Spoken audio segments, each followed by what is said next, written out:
এই মুহূর্তে আমরা একটা খুবই একটা গুরুত্বপূর্ণ একটা প্রশ্নের সমাধান করব।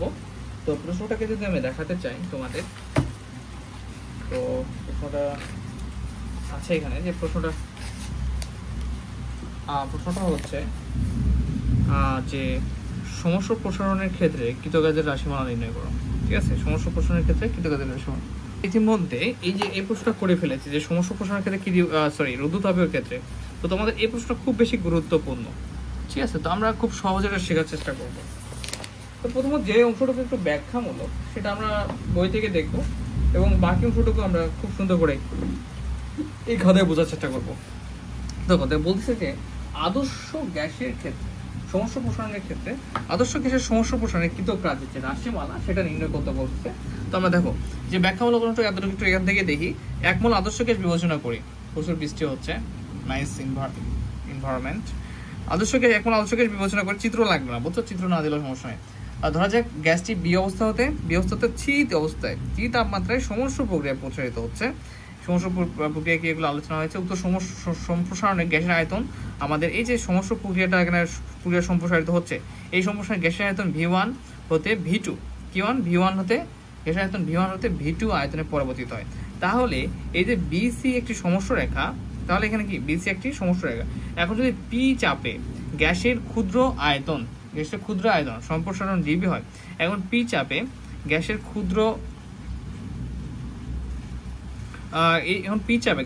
আয়তন সম্প্রসারণ যদি ডিবি হয়, কি হয়, ডিবি যদি হয়, তবে কৃতকাজের পরিমাণ হবে কি, আমরা এখন দেখি। তো তোমরা এতটুকু কি করে নিবা, এতটুকু তোমরা একবার পড়ে নিবা যে একটি আদর্শ গ্যাস বিবেচনা করলাম, যেটা বি ধরি গ্যাসটা বি অবস্থান হতে সি অবস্থায় টি তাপমাত্রা সমস্যা করে সম্প্রসারিত হচ্ছে, এবং উক্ত সম্প্রসারণের দুটো আয়তন V1 হতে V2 আয়তনে পরিবর্তিত হচ্ছে।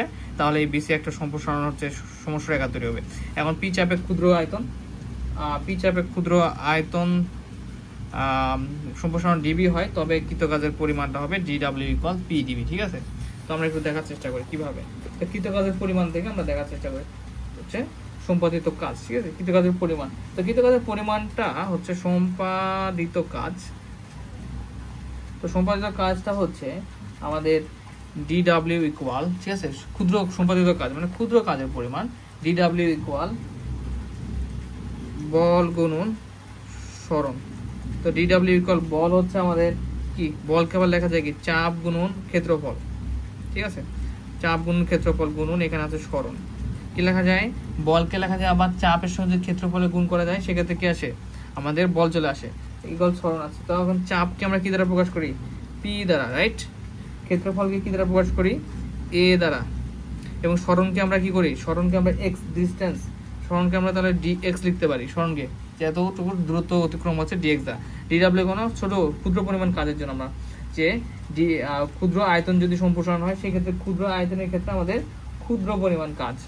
এখন দেখো এটাকে আমরা আবার এই যে ADX আছে, ADX ক্ষেত্রফলের সঙ্গে এই ক্ষুদ্র সরণের আমরা যে গুণফল ক্ষেত্রফলের সঙ্গে, এটাকে আমরা PdV লিখতে পারবো।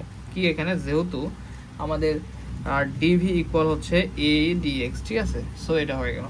আচ্ছা, এখন আমরা আদর্শ গ্যাসের সমীকরণ থেকে জানি, আদর্শ গ্যাসের DW ইকুয়াল পেলাম, অর্থাৎ DW আদর্শ গ্যাসের সমীকরণ হতে জানি, বা আমরা জানি লিখতে পারো যে আদর্শ গ্যাসের সমীকরণ কি লেখা যায়, PV ইকুয়াল হচ্ছে RT।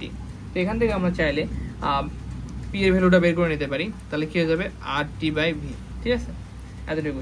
এখন এই যে আমাদের অংশটা, এই অংশটা এখন আমাদের একটু করতে হবে, ইন্টিগ্রেশন করতে হবে। কাকে, আমরা যে কৃতকাজ রয়েছে, এই যে কৃতকাজ DW ইকুয়াল PdV, এই কৃতকাজের ভ্যালুটাকে আমরা কি করব, ইন্টিগ্রেশন করব। তাহলে আমাদের কাঙ্ক্ষিত যে অ্যান্সার, যে আদর্শ গ্যাসের প্রসারণের ক্ষেত্রে সমস্যাপুরি আদর্শ গ্যাসের প্রসারণের যে সম্পাদিত কাজের রাশিমালা সেটা চলে আসবে।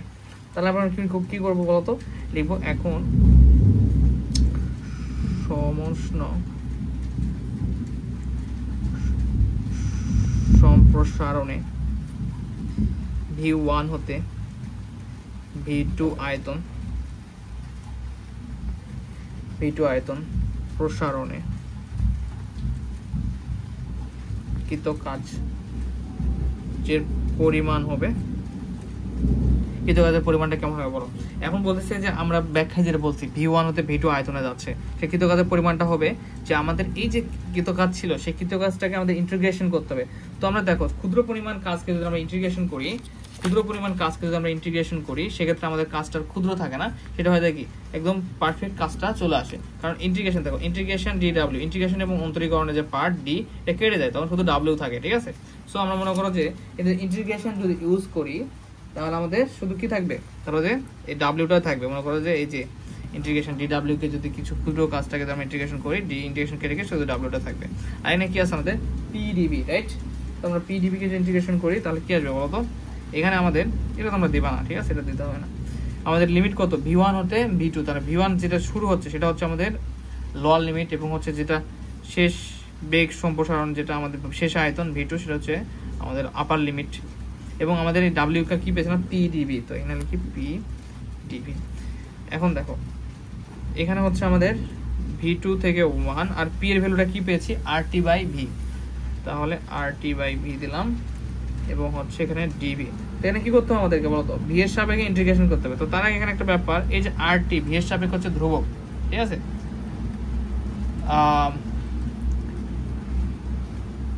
হচ্ছে এখানে হচ্ছে V এর সাপেক্ষে হচ্ছে RT টা হচ্ছে আমাদের কি ধ্রুবক, ঠিক আছে। সো RT টাকে আমরা সামনে নেব, আর এখানে V2 থেকে 1 V1, সরি এখানে V1, আর এখানে যে আমাদের তাহলে থাকবে কি 1/V এবং DB থাকবে, ঠিক আছে। RT ধ্রুবক সামনে এলাম। এখন দেখো আমরা একটা সূত্র জানি যে ইন্টিগ্রেশন 1/x dx, x এর সাপেক্ষে 1/x কে ইন্টিগ্রেশন করতে হয় ln x, ওকে ফাইন। তো এখানে হচ্ছে আমাদের V এর সাপেক্ষে 1b, শুধু জায়গাটা চেঞ্জ করে, এখানে V এখানে হচ্ছে B, তাহলে V এর সাপেক্ষে 1b কে যদি আমরা ইন্টিগ্রেশন করি সেক্ষেত্রে কি হবে ln b, ঠিক আছে। এখানে আপার লিমিট হচ্ছে V2, এখানে লোয়ার লিমিট হচ্ছে V1। তোমরা লিমিটের কাজগুলো এগুলো আমরা বলে বিদ্যাবাদ পড়াতে তরঙ্গ এগুলোতে শিখেছি। তো এখন দেখো আপার লিমিট এবং লোয়ার লিমিটটা আমাদের ইউজ করতে হবে। সূত্র ln v বসালাম এটার জন্য, আপার লিমিটে কি বসবে, V এর জায়গায় একবার V2 বসবে, দেখো V এর এখানে করে দিই RT ln, এই V এর জায়গায় একবার V2 বসবে, মাইনাস দিয়ে V এর জায়গায় একবার ln V1 বসবে, ঠিক আছে। এই তো শেষ, এতটুকু পর্যন্ত আমাদের শেষ। এখন পরবর্তী লাইনে আমি লিখবো যে এই ভাগ অবস্থায় বিয়োগ অবস্থায় থাকলে, লগারিদম এবং বিয়োগ অবস্থায় থাকলে তাদেরকে আমরা ভাগ অবস্থায় লিখতে পারি। তাহলে কিভাবে লিখতে পারবো, এই যে ln a সূত্রটা হচ্ছে এরকম যে rough ln a minus ln b যদি থাকে সেক্ষেত্রে আমরা ln a/b লিখতে পারি, ঠিক আছে। এই a/b ln দিয়ে ভাগ করে দিতে পারি। সেটা এটাকে যদি এটাকে যদি V1 কে যদি b চিন্তা করো তাহলে ln V2/B1 হবে এই সূত্র অনুযায়ী, রাইট। তখন হচ্ছে কি ln V2 minus ln V1 আসছে, তখন ln V2/B1 হয়ে যাবে, ফাইন। তাহলে আমাদের এখানে RT আর কি ln V2/B1 এটা হচ্ছে কি W কল আসলো। তো সুতরাং এটা আমাদের অ্যান্সার, ঠিক আছে। আর সুতরাং তোমরা লিখবা যে হচ্ছে এই বইয়ে যেমন আছে এই পর্যন্ত আসলে আমাদের অ্যান্সার।